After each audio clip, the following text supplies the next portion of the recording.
being filled with all unrighteousness. Look at this list: sexual immorality, wickedness, covetousness, maliciousness, full of envy, murder, strife, deceit, evil-mindedness. They are whisperers, backbiters, haters of God, violent, proud, boasters, inventors of evil things. They just think up evil things.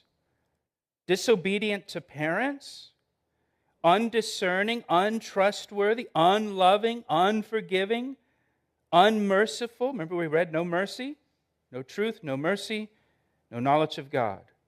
Who, knowing the righteous judgment of God, they know that there's a judgment, that those who practice such things that are in this list are deserving of death. Not only do they do the same, but also approve of those who practice them. This list that we have here that's given, this is just the natural byproduct of suppressing the truth of God. This is what happens when an individual or a society or a nation chooses just to reject God and a knowledge of God that has been revealed to every person, reject God's standards, God's morals, God's definitions. This is what it produces, a society like this. And go back to Hosea chapter 4. The people of Israel, they wanted to break all restraint, just like people today.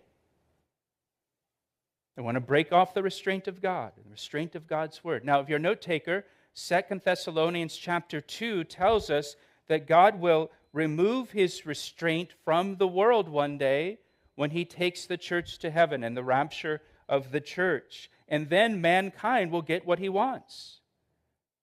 He will get a world that has no restraints.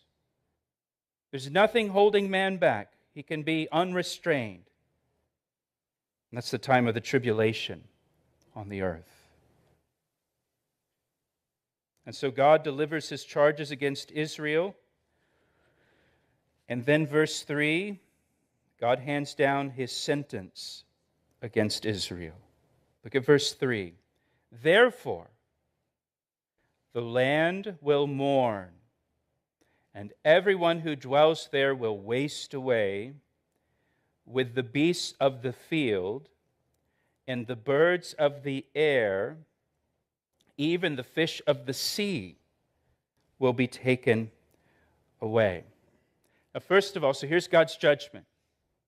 He's given his indictment, now he gives his judgment, his sentence against them. And the first thing I want you to note about this judgment is that this judgment from God against Israel is not things like, fire coming down from heaven and burning up all the cities of Israel, or 75-pound hailstones that destroy everything in the land. This judgment of God is not like these supernatural, catastrophic things, coming down from heaven upon the land of Israel. Instead, and this is where it's important for us, instead, it's a more passive judgment on a nation.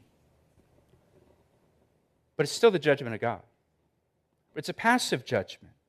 It says, look at what it says, the land will mourn. Now, what does that mean? Well, Israel was an agrarian society. They had an agrarian economy. The land will mourn means the land will stop producing. Judgment of God. If you have the NIV, it says the land will dry up.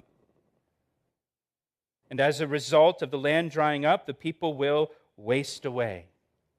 They'll languish. So how did God judge Israel? Not with fire coming down from heaven.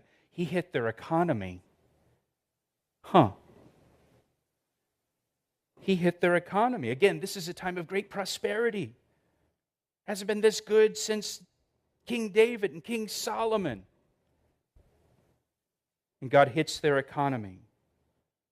So the land stopped producing, and the nation languished economically.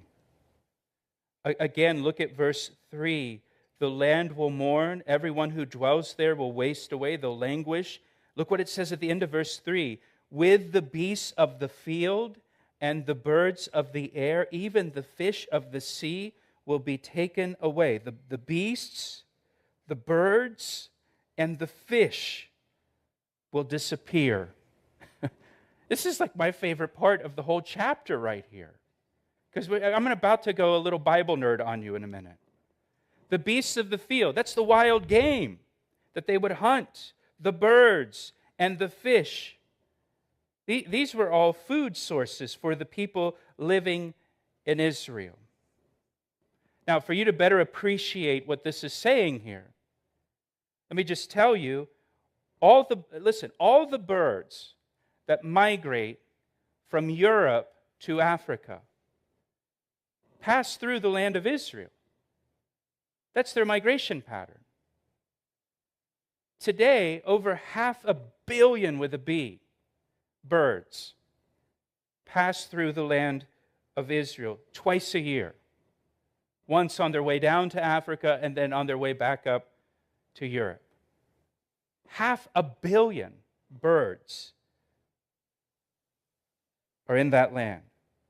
And so, of course, the people enjoyed hunting birds for food. They had birds in abundance, all the bird you can eat. Because it's so plentiful. There's just this endless supply of birds to eat. 500 million.